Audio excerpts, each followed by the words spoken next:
Hello friends, कैसे हो आप सभी स्वस्थ मस्त ज़बरदस्त होंगे। मेरे प्यारे दोस्तों, आज हम बात करने वाले हैं व्यवस्थापिका शक्ति पार्ट 2 के बारे में। यानी राष्ट्रपति की जो व्यवस्थापिका शक्ति है उसमें हमने पार्ट 1 में कुछ महत्वपूर्ण आर्टिकल देखे और बचे आर्टिकल हम इस क्लास में कराने वाले हैं। तो मेरे प्यारे दोस्तों, ये जो व्यवस्थापिका शक्ति है राष्ट्रपति की, जिसमें हम विशेषकर 3 आर्टिकलों के बारे में बात करने वाले हैं, जो आर्टिकल 1 से 8 है, 1 से 11 है और 1 से 23 है। एक में संयुक्त बैठक है, एक में वीटो पावर और तीसरे हम जिसकी बात कर रहे हैं अध्यादेश की। यानी मेरे प्यारे दोस्तों, जो हम बात करने वाले हैं राष्ट्रपति की व्यवस्थापिका शक्ति की, व्यवस्थापिका शक्तियां, यानी राष्ट्रपति की जो व्यवस्थापिका शक्ति है उसके हम बारे में बात करने वाले हैं। व्यवस्थापिका शक्ति जो जिस आर्टिकल के बारे में हम बात करने वाले हैं वो है आर्टिकल 1 से 8। यानी आर्टिकल 1 से 8 में राष्ट्रपति के द्वारा बुलाई गई संयुक्त बैठक के बारे में कहा गया है। यानी संयुक्त बैठक, संसद की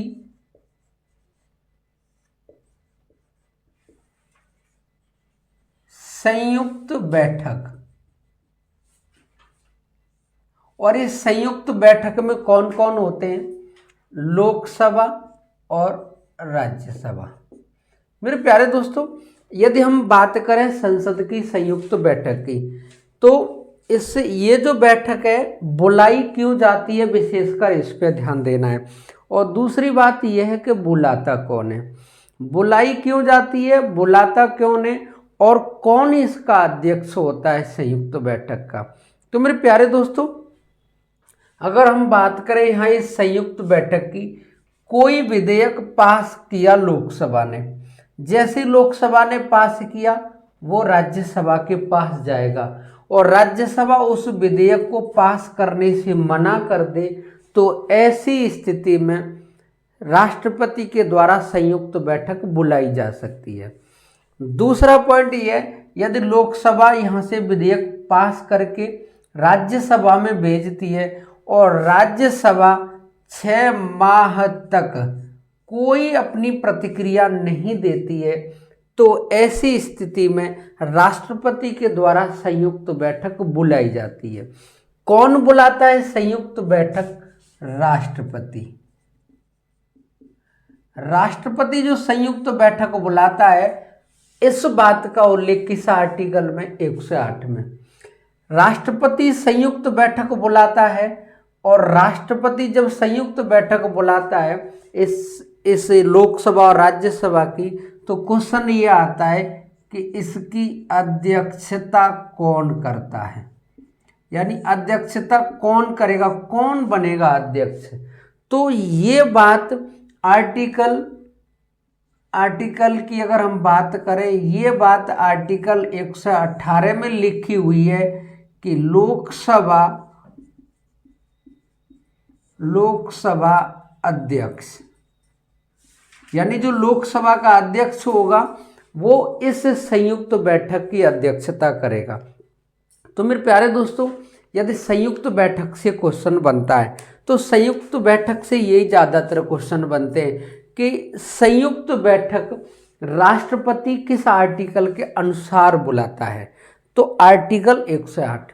या ऐसे क्वेश्चन बनता है कि संयुक्त बैठक का उल्लेख किस आर्टिकल में दे रखा है। यह क्वेश्चन ऐसे बनता है कि संयुक्त बैठक कौन बुलाता है। यह क्वेश्चन ऐसे बनता है कि संयुक्त बैठक की अध्यक्षता कौन करता है। यह क्वेश्चन अगला ऐसे बन जाएगा कि संयुक्त बैठक की अध्यक्षता लोकसभा अध्यक्ष करता है, लेकिन बात ये किस अनुच्छेद में लिखी हुई है। तो आर्टिकल कौन सा है? 1 से 18। तो मेरे प्यारे दोस्तों, ये राष्ट्रपति की विधायी शक्तियों में व्यवस्थापिका शक्ति में एक शक्ति है जिसका नाम है संयुक्त बैठक। लेकिन मेरे प्यारे दोस्तों, संयुक्त बैठक से संबंधित एक आप पॉइंट याद रखना कि संविधान में संशोधन के लिए संयुक्त बैठक का कोई प्रावधान नहीं है। यदि संविधान में संशोधन करना है, आर्टिकल 368 की प्रक्रिया के अंतर्गत संविधान में संशोधन करना है, तो संयुक्त बैठक नहीं बुलाई जा सकती है। तो मेरे प्यारे दोस्तों, राष्ट्रपति की यह है व्यवस्थापिका शक्ति, जिसमें हम आर्टिकल 108 में पढ़ते हैं। अगर हम आगे बात करें 108 के बाद अगर हम आगे बात करें अगले आर्टिकल, जिसमें 111 के बारे में दे रखा है। 111 के बारे में बात करने से पहले हम पुनः उस अनुच्छेद के बारे में बात करने वाले हैं जो संसद से संबंधित है। यानी आर्टिकल 79 में क्या लिखा हुआ है? आर्टिकल 79 में संसद का उल्लेख दे रखा है। और यहाँ आर्टिकल 79 में संसद का मतलब क्या है? संसद का मतलब है राज्यसभा, लोकसभा और राष्ट्रपति। यहाँ ये कहा गया है कि संसद के द्वारा कोई विधेयक पास करके राष्ट्रपति के पास भेजा जाता है। किसके पास भेजा जाता है? राष्ट्रपति के पास भेजा जाता है।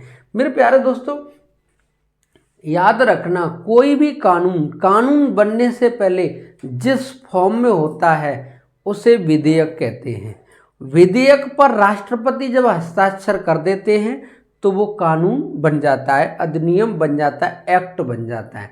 मेरे प्यारे दोस्तों, संसद विधेयक पास करके जब राष्ट्रपति के पास भेजती है तो राष्ट्रपति उस विधेयक पर क्या प्रतिक्रिया देंगे, आज हम उसी के बारे में बात करने वाले हैं। राष्ट्रपति उस पर क्या प्रतिक्रिया देंगे, उस पर हम विशेषकर बात करने वाले हैं। राष्ट्रपति उस विधेयक पर प्रतिक्रिया जो देंगे, उसमें पहली प्रतिक्रिया होगी कि राष्ट्रपति के पास जब वो विधेयक आएगा तो वो उसे मंजूरी दे सकते, स्वीकृति दे सकते। जब उस विधेयक को स्वीकृति दे देंगे तो वो विधेयक क्या बन जाएगा? कानून बन जाएगा। यदि हम यही दूसरी बात करें कि दूसरी पावर इसमें यह है कि राष्ट्रपति उस विधेयक को पहली बार में पास न करके उसको पुनर्विचार के लिए भेज सकते हैं। कहाँ भेज सकते हैं? पुनर्विचार के लिए। यानी विधेयक राष्ट्रपति के पास आएगा, राष्ट्रपति यदि उसको स्वीकृति दे देंगे तो वो विधेयक कानून बन जाएगा। दूसरा पॉइंट ये है कि मान लो वो विधेयक राष्ट्रपति की टेबल पर आया और राष्ट्रपति ने पहली बार में उसको पास नहीं किया, पहली बार में स्वीकृति नहीं दी और उसको दोबारा यानी पुनर्विचार के लिए भेज दिया। तीसरा पॉइंट ये है कि न तो उस पर स्वीकृति देंगे ना ही हाँ कहेंगे। ये जो न कहने की और हाँ कहने की जो बातें हैं, इसकी कोई अवधि फिक्स नहीं है, कोई अवधि फिक्स नहीं है। यानी यहाँ पर राष्ट्रपति हाँ भी कह सकते, ना हाँ कहेंगे ना कहेंगे। यानी तीसरा पॉइंट क्या है? ना कहेंगे ना हाँ कहेंगे, अपने पास रख लेंगे। इसी प्रक्रिया को हमारे यहाँ वीटो कहा जाता है। क्या कहा जाता है? वीटो। और वीटो को हिंदी में कहते हैं निषेधाधिकार। यानी वीटो को हिंदी में क्या कहते हैं? निषेधाधिकार। यानी यदि हम बात करें इस वीटो की, हालांकि इस वीटो शब्द का उल्लेख संविधान के किसी भी आर्टिकल में नहीं है, लेकिन हम बात करने वाले हैं दुनिया भर के वीटो की। यानी दुनिया भर के देशों में जो वीटो पावर है, जो निषेधाधिकार है, उसके बारे में बात करने वाले कि वीटो पावर है कितने प्रकार की। तो मेरे प्यारे दोस्तों, ये राष्ट्रपति का जो तीसरा पॉइंट है कि ना हाँ कह सकता है ना कह सकता है, और हाँ कब तक कहेगा ये भी कोई अवधि फिक्स नहीं है। जब ऐसी सिचुएशन बन जाती है तो इसी को हम वीटो कहते हैं राष्ट्रपति की, इसी को हम निषेधाधिकार कहते हैं। मेरे प्यारे दोस्तों, हम बात करने वाले हैं इसी बात को लेकर के कि राष्ट्रपति ऐसी कंडीशन कब आ जाती है राष्ट्रपति के सामने। तो ये जो सारी की सारी बातें हैं, ये किस आर्टिकल के अनुसार देखनी है? आर्टिकल 111 यानी अनुच्छेद 111 के बारे में, यानी 111 में कुछ पावर राष्ट्रपति की दे रखी है जिसे हम निषेधाधिकार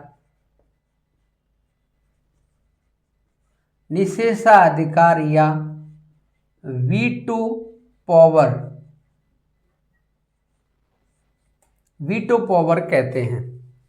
मेरे प्यारे दोस्तों, ये जो आर्टिकल 111 है ये हमारे भारत के संविधान के अनुसार है, लेकिन हम पहले दुनिया भर के देशों के बारे में बात करें तो बात अगर वीटो पावर की आती है तो 4 प्रकार की वीटो पावर है। उस 4 प्रकार की में हम सबसे पहले बात करने वाले हैं क्वालिफाइड वीटो की। क्वालिफाइड वीटो यानी क्वालिफाइड वीटो जिसे कहते हैं विशेषित निषेधाधिकार, यानी क्वालिफाइड वीटो को क्या कहा जाता है? निषेधाधिकार। ये क्वालिफाइड वीटो होती क्या है, कैसी कंडीशन होती है जब इसको हम वीटो क्वालिफाइड कहते हैं? तो ये कंडीशन जब बनती है जब मान लो संसद कोई विधेयक राष्ट्रपति के पास भेजती है। कोई विधेयक जब राष्ट्रपति के पास भेजती है तो राष्ट्रपति उसको स्वीकृति नहीं देते और उसको वापस भेज देते हैं संसद के लिए। यानी कहने का मतलब क्या है मेरा, संसद के द्वारा कोई विधेयक पास किया गया, वो राष्ट्रपति के पास भेजा, राष्ट्रपति ने उस पर कोई स्वीकृति नहीं दी और नहीं दी तो वो वापस फिर विधेयक कहाँ जाएगा? संसद में जाएगा और संसद उसको पुनः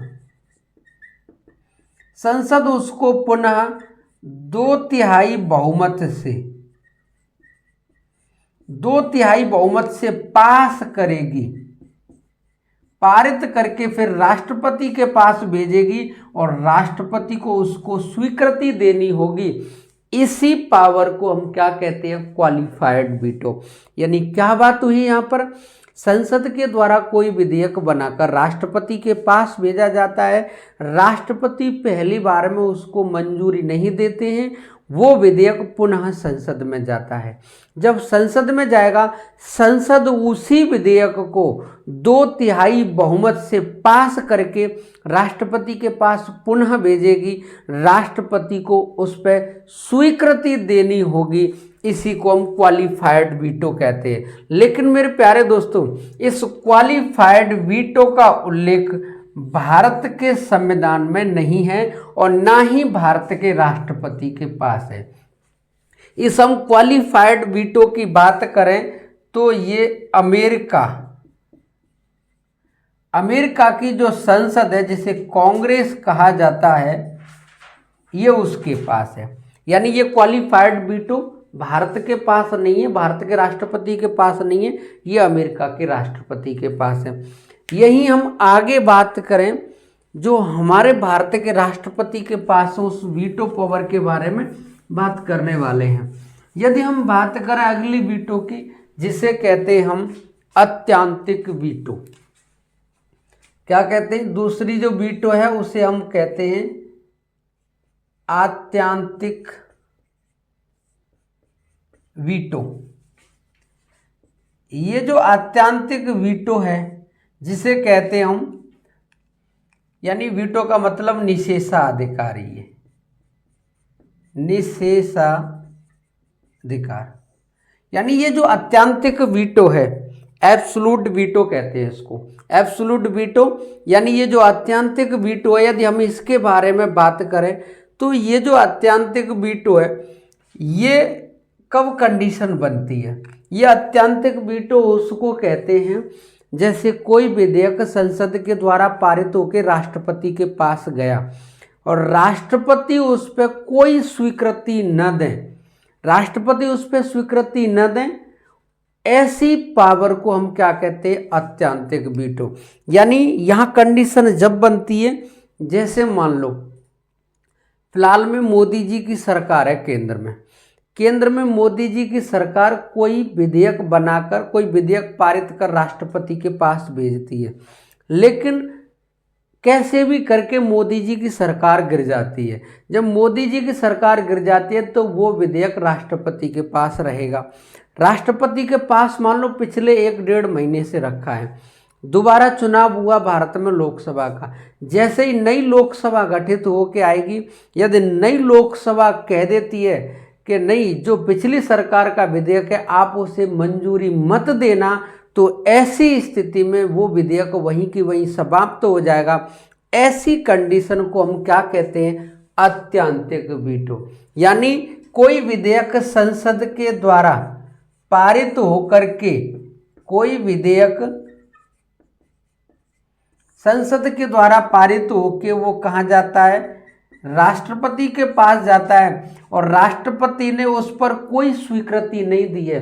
1-1.5 महीने का टाइम लग गया उस पर, अधिक भी टाइम लग सकता है, और वहीं सरकार गिर जाती है। जब दूसरी सरकार बनती है, दूसरी सरकार यदि ये कहती है कि जो पिछली सरकार का विधेयक आपके पास रखा आप उसको स्वीकृति मत देना, तो राष्ट्रपति उस विधेयक को स्वीकृति नहीं देते, वो विधेयक समाप्त हो जाता है और वो विधेयक कभी भी कानून नहीं बन सकता है। ये कौन सी पावर है, अत्यंतिक वीटो। ये भारत के राष्ट्रपति के पास है, ये भारत के राष्ट्रपति के पास है अत्यंतिक वीटो।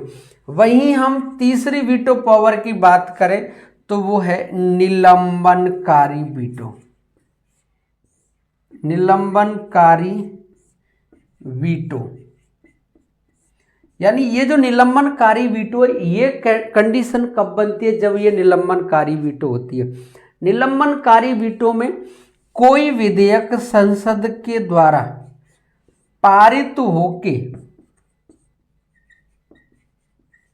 कोई विधेयक संसद के द्वारा पारित होके कहाँ जाता है, राष्ट्रपति के पास जाता है, और राष्ट्रपति उसे पहली बार में स्वीकृति न दे, उसको पुनर्विचार के लिए भेज दें। कहाँ भेज दें, पुनर्विचार के लिए भेज दें। ऐसी कंडीशन जब बनती है तो उसे निलंबनकारी वीटो कहते हैं।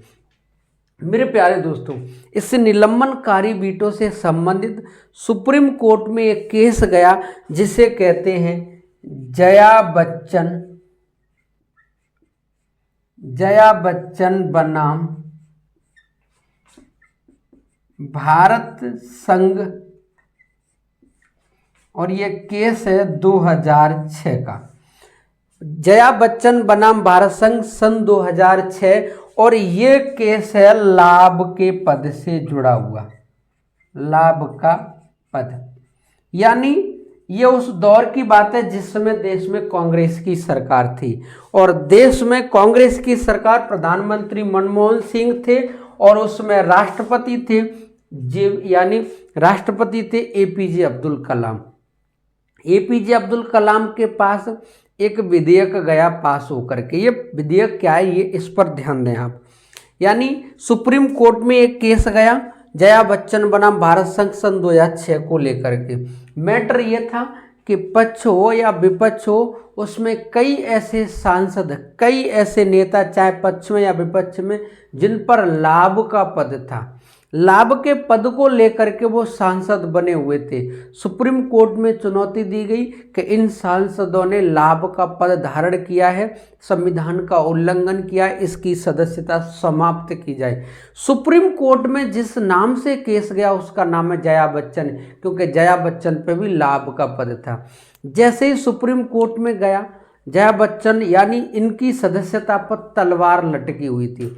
ऐसी स्थिति में केंद्र सरकार ने एक विधेयक बनाया, जो लाभ के पद के दायरे में ये लोग आ रहे थे, उस लाभ के पद को, जो लाभ का शब्द है, उस शब्द को वहाँ से हटाने का काम किया।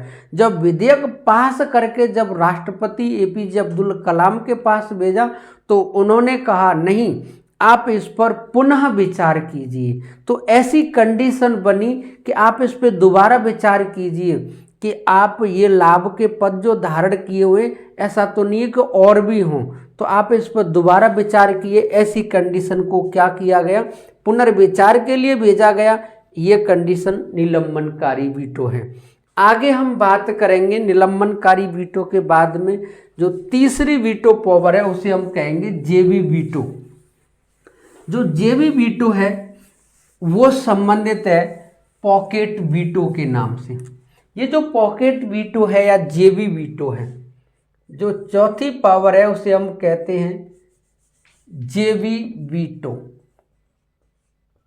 जेबी वीटो या पॉकेट वीटो, यानी जेबी वीटो या पॉकेट वीटो। जेबी या पॉकेट से मतलब समझ में आ रहा है, यानी पॉकेट में रख लेना।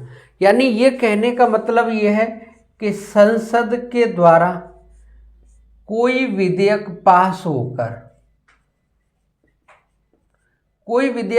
होकर जब वो राष्ट्रपति के पास पहुंचता है तो राष्ट्रपति उस पर न हाँ कहते हैं न ना कहते हैं। ऐसी कंडीशन में उसको जेबी वीटो कहा जाता है। न तो पास करते हैं न पास करने से मना करते हैं, उसको अपने पास रख लेते हैं। ऐसी शक्ति को, ऐसी पावर को, राष्ट्रपति की को हम क्या कहते हैं, जेबी वीटो या पॉकेट वीटो। मेरे प्यारे दोस्तों, यदि हम बात करें जेबी वीटो से संबंधित ये केस की, जो उस समय केस था उसका नाम था भारतीय डाकघर विधेयक।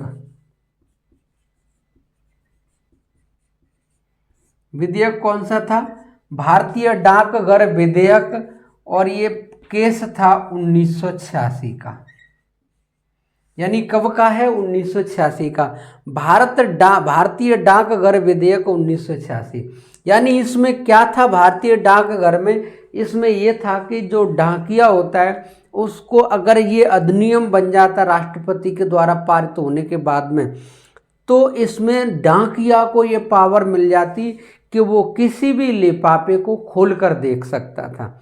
लेकिन मेरे प्यारे दोस्तों, जब लिफाफे को खोलकर देख लेगा उसमें क्या रखा हुआ है, तो कहीं ना कहीं ये आर्टिकल 21 का उल्लंघन हो रहा था। क्योंकि पॉकेट, ये क्या नाम है, जब पोस्ट कोई यानी पोस्ट ऑफिस से कोई भी जब डाक जाती है तो उसमें कई सारी प्राइवेट चीज़ें होती हैं, वो नहीं सार्वजनिक होना चाहती हैं, नहीं सार्वजनिक दिख करना चाहता है। तो ऐसी स्थिति में जब डाकिया खोल के देख लेगा उसको, तो कहीं ना कहीं आर्टिकल 21 का उल्लंघन होगा। इस वजह से वो संसद ने तो विधेयक पास कर दिया था।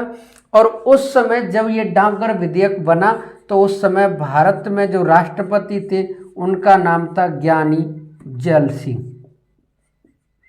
ये जो ज्ञानी जैल सिंह है, और उस समय भारत के पीएम थे राजीव गांधी। राजीव गांधी की सरकार ने ये विधेयक पास किया, और ये पास होने के बाद में कहाँ गया, राष्ट्रपति के पास। राष्ट्रपति ने इस डाकघर विधेयक को न तो ना किया न हाँ किया, इस पर कोई प्रतिक्रिया नहीं दी। आज तक ये रखा हुआ है, आज तक पास नहीं हुआ। जब कोई राष्ट्रपति उसको पास नहीं करता है तो वो कभी भी अधिनियम नहीं बन सकता है। तो मेरे प्यारे दोस्तों, ये अधिनियम वहीं की वहीं समाप्त हो गया, वहीं की वहीं जेब में रख लिया, इसलिए इसको क्या कहते हैं, जेबी वीटो। तो राष्ट्रपति के, भारत के राष्ट्रपति के पास 3 प्रकार की पावर है, एक आत्यांतिक वीटो, एक निलंबनकारी वीटो, और एक पॉकेट वीटो या जेबी वीटो। तो मेरे प्यारे दोस्तों, ये समझ गए होंगे आप राष्ट्रपति की वीटो पावर।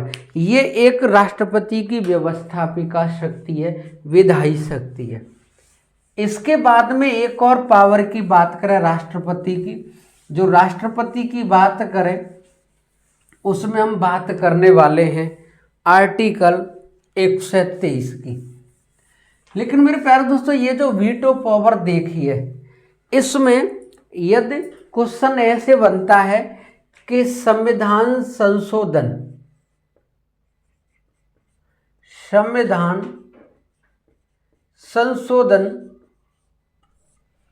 अगर संविधान संशोधन के लिए कोई विधेयक लाया गया है तो क्या ऐसी स्थिति में भी राष्ट्रपति के पास वीटो पावर है? नहीं। यदि आर्टिकल 368 की प्रक्रिया के अंतर्गत संविधान संशोधन लाया गया है तो राष्ट्रपति के पास कोई वीटो पावर नहीं रहेगी।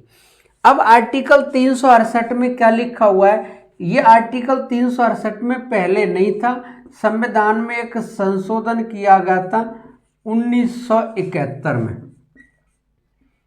यानी 1971 में संविधान में एक संशोधन हुआ और इंदिरा गांधी की सरकार ने संशोधन करते हुए ये कह दिया, आर्टिकल 368 में ये जोड़ दिया कि यदि संविधान संशोधन से जुड़ा हुआ कोई विधेयक यदि संसद के द्वारा पारित होकर राष्ट्रपति के पास जाता है तो राष्ट्रपति उसको स्वीकृति देंगे।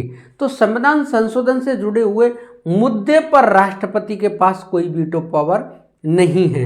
तो मेरे प्यारे दोस्तों, आगे हम बात करने वाले हैं राष्ट्रपति की एक और व्यवस्थापिका शक्ति के बारे में, जिसके हम बारे में बात करने वाले हैं अध्यादेश के बारे में। ऑर्डिनेंस क्या होता है? यानी अनुच्छेद 123, यानी 1, 2, 3। 123 में क्या दे रखा है? राष्ट्रपति